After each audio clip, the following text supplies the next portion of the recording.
सी अगस्त की तांग कुंट्रा 2020 नोमाइजिंग नुमित की इम्फाल द फोंगबा पाउचे खरगी हेडलाइंस पाथोकचरगे तामिनरसी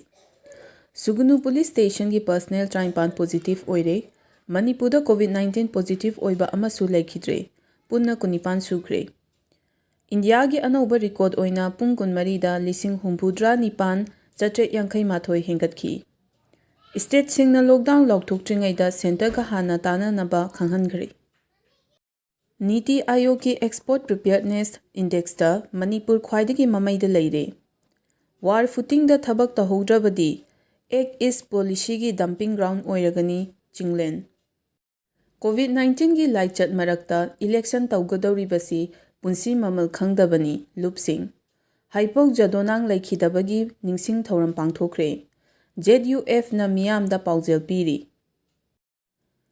कोविड पॉजिटिव ओइरगा लेखिदबसिंग पोटलोइबा सेल लौदे IMC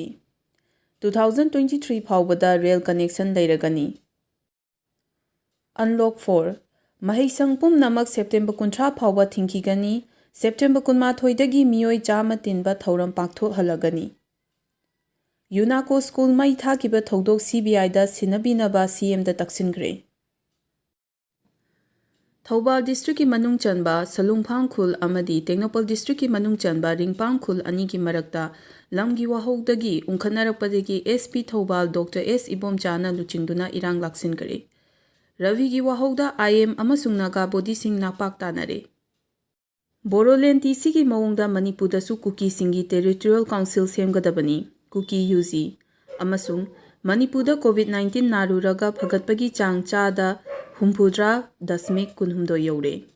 थैंक यू।